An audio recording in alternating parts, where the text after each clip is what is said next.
Hey guys, welcome back to the farm. Hey, cold Michigan weather continues down to 0 this morning and starting to melt off just a touch. Feels like 15 it says. I haven't done an equipment tour in a while. Got multiple machine sheds now, so I figured I'd just pick the biggest barn with some of the bigger equipment in it and we'll go over it with you. Done with harvest. You always try to get done with harvest by Thanksgiving, and we did just that. We'll go over this equipment tour in a minute, but first I want to talk to you about what went on when we got together with the boys and my dad over Thanksgiving, and we were talking, as farmers do, on how different fields yielded and which varieties did well, because it's that time of year we're going to be buying seed again for next year and planting for next year. So what I did was I whipped out my phone and I pulled up the Op Center, Deere's Precision Essentials kit. We ran 2 of them kits on 5 different pieces of equipment. The combine, that's what recorded all the data, the harvest data on the fields. So the Op Center, there's I think a lot of guys don't utilize as much as they should. I've really been using it as a tool because it's got all your fields mapped. You can put in whatever the variety of seed you planted, fertilizer, and then the data on the harvest. So for instance, they were asking about a field that up by Mark's house, and I guess I'll get my phone out and we'll get on that. This was a field that we chopped the majority of it, and that was a variety that was supposed to be like a dual purpose, and we wanted to see how that variety yielded, because when you get to the end, we were full on our bags. We stopped chopping. Well, there's and it yielded out at 197.8 bushel per acre. The advantage is you've got all your information at your fingertips. There's the yield data on the side there. The darker the green, the better. There's some red strips in here that you want to be aware of. It. You can say, well, maybe you need more manure there, or it needs to be chisel plowed, or what happened. Is it heavier compaction? But it just maps the whole field for you and just puts the information right on the paper for you. Also got on that, there was your variety, DeKalb, -2, -F, -11 genetics. That was a good variety. You'll make a note for that, see what the pricing is on it. And then there's your 5 different pieces of equipment that you used. So that was one example for corn that I kind of showed them, and you just go over field after field, and you can track it year after year, and it's all in one place. Now here's a soybean field, 90 acres down across from a dry cow lot. Yielded well. The darker the green, the better. Red on the outside, that's poor, but this is a field, see, that's plus 50 bushel, the darker green. Behind that woods there, surprised a lot of us. That yielded excellent. That's heavier clay ground, but the whole average was 34.4 bushel per acre. You see that, but it just goes to show you we pumped the manure to that, and then we chisel plowed it. So off to the west there, it just tells me that needs to either be worked or it needs more of that cow manure. So that's just some of the things that you can do when you're trying to plan for next year, and just see how you can improve each separate farm, because you're not going to remember it.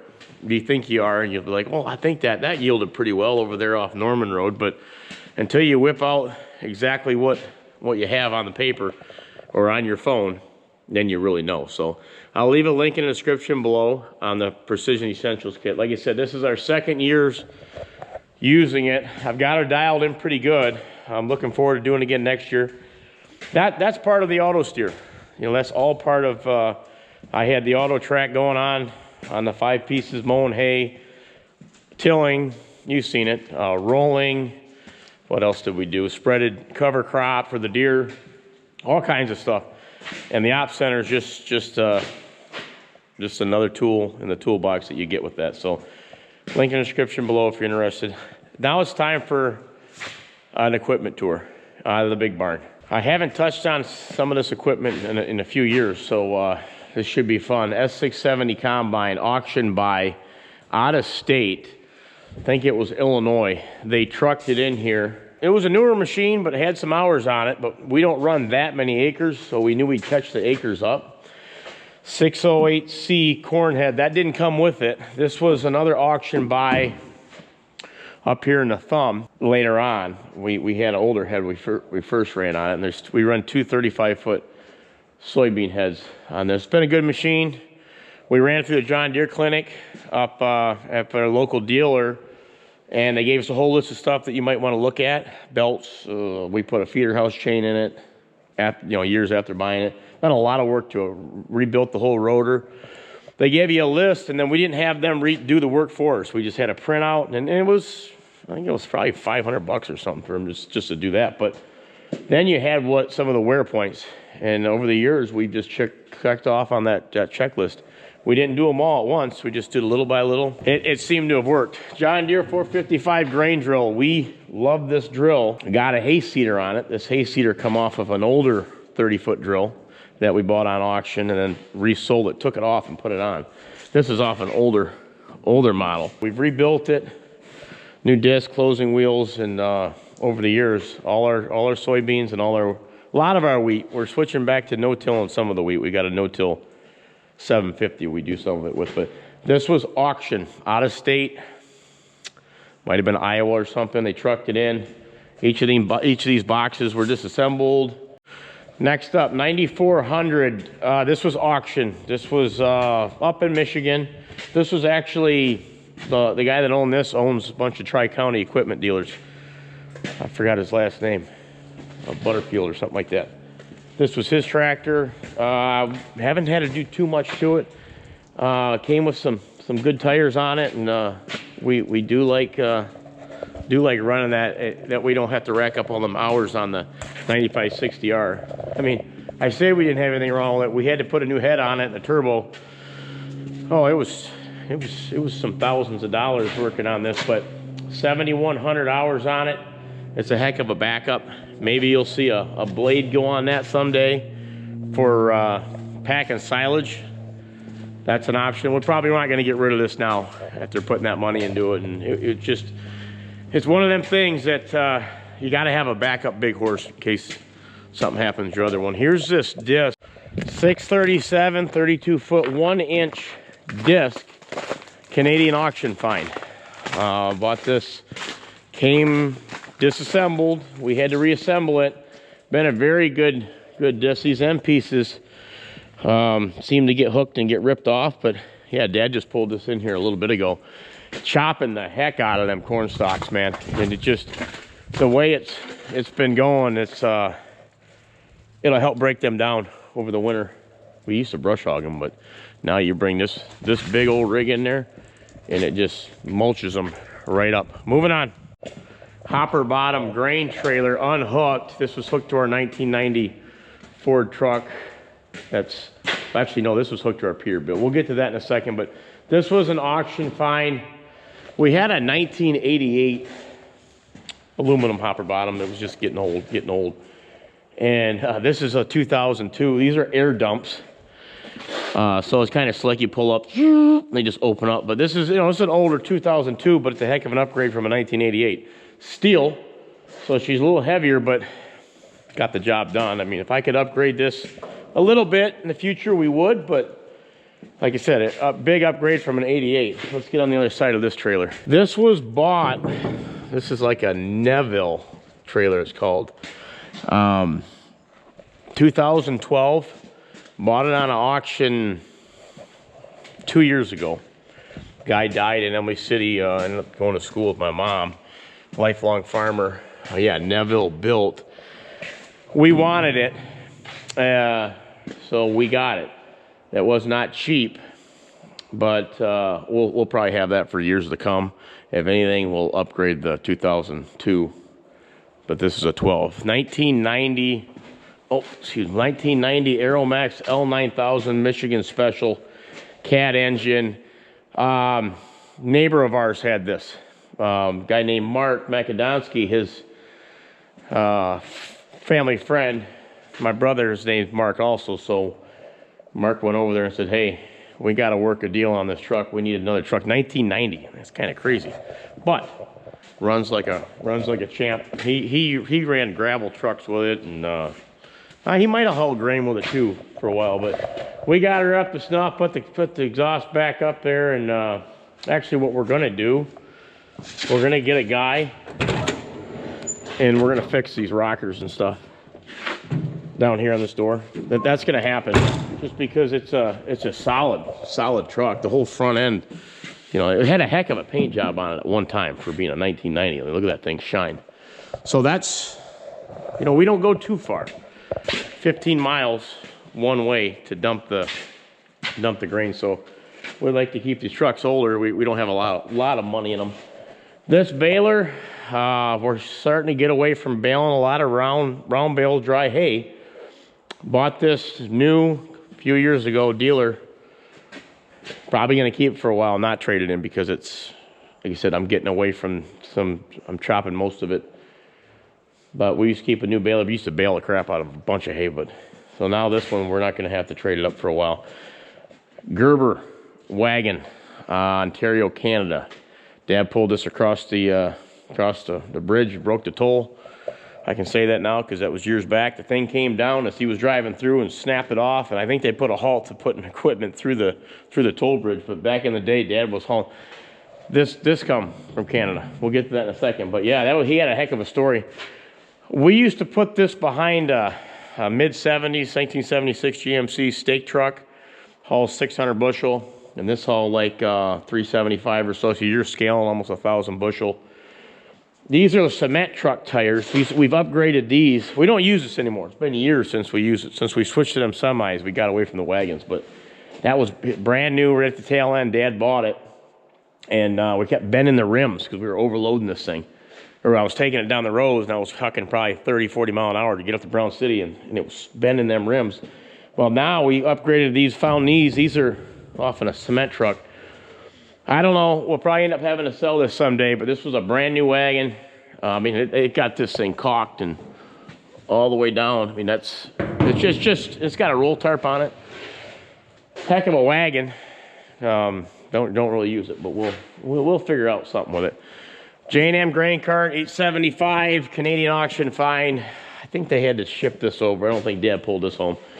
We've used it. We've loved it. It's worked well. We'd like to get a bigger one.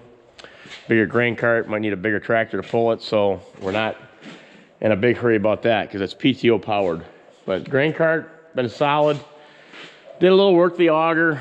Had to put a plastic liner flighting in there, and no issues ever since. John Deere 7830. Got this private seller. This was down in a guy from Ohio. Met him, sells his farm, sells, got a tag on it over here somewhere, sells Pioneer seed. This was 10 or 12, 2012, right in there. Came out of Troxel Equipment, or Indiana, not Ohio. Bluffton, Indiana, Huntington, Indiana. The guy there's two brothers that farm, they farm separately, but this is the guy that, yeah, he delivered it. He had the trucks and the semi and the trailer hauling so much seed that he had the equipment and he dropped it off. I remember negotiating that deal. It was a big deal to negotiate. One of my first ones, Dad was trying to turn it over, and he wanted a substantial amount of money. Worked him down a little bit, and then I said, okay, once I knew we were close, I said, well, do it if you can deliver it. I threw that in right at the end, and then if you can ever do that. And he was just a good guy. He said, yeah, I'll be up there. And he took a check, which, I mean, we don't bounce many checks. We don't bounce any. So that's how you like to meet with these farmers, man. Good guys like that. They'll trustworthy. We do things on a handshake. This truck and trailer, getting to the end of the barn here, come out of the city. It's a Peterbilt 1988. Runs good. This has got a stainless liner in it. And this could be a silage dumper someday. That's why we're keeping it. We don't really use it. Just a good old trailer. We bought this for a pretty good deal. The guy used to haul mulch with it, and it just sat. And the guy owned a nursery. And then finally we met him, bought the whole rig, and then since we used the truck, this sits and we hook it to a hopper bottom. Just hopper bottoms are just better. We like them up here. They're just simpler. This is a 16-row Kinze planter. I've had it probably 4 seasons. Been a good planter. We like Kinze. We would go to another planter, a different brand. We're not too biased on that, but they're pretty simple. Like to upgrade it, get a newer one. But I think we're gonna run it again another year. It's got no-till coulters on the front, so you do some no-tilling with it. We done that a little bit this year, but that's our main. You know, it takes a lot to pull this thing. You start putting them coulters in the ground, but this is an older planter. I think this is like 05, 07. But it's one of them things. If you have it right, you get rolling that spring. I mean, you're done in like a week to 10 days, and it just sits. So it's kind of like, if it's working, it's working. I'd like to get to a precision planter someday, but time being, we're happy with it. John Deere 4020. This is like a 66, I think. Did a couple videos on it in the past. Dad got this Canadian auction find. He went over there, man, and yeah, it was delivered. He bought like a load of stuff. He used to do that quite often. There was an exchange rate where it was like if you spent 10 grand, you're saving you were saving 3 for sure, like 3,300. But by the time it was a lot of paperwork, you were getting 3. So it was third of the cost on things. But he bought this and he restored it. These are rare tractors. There's only 687 of these are made, or 880. I did a couple of research videos on it, and he's got one. It's just a cool tractor. You just don't see a lot of them. And that's gonna about do it. There's some other stuff over here, but this is the main stuff. You got a big steel rack there. Bought a bunch of that stuff. Business going out of, or a company going out of business, and so if you need any steel, my brother likes to build gates, and it's just handy to have steel on a farm. So there's your equipment tour, and there was your Thanksgiving story with the boys and how we're starting to plan for next year already. Cold tonight, going below 0. I'm just keeping these cows going, keeping them fed, and having a ball doing it. So thanks for sticking around, and I'm going to be going on a little family trip for 2 days. I'm going to try to get you some views of that. Any place I like to go that I've never been, I'd like to take you along too. It might be a little mountain involved, so look for that to come. Guys, take care. It's the holidays. Give thanks, and see you next one. God bless.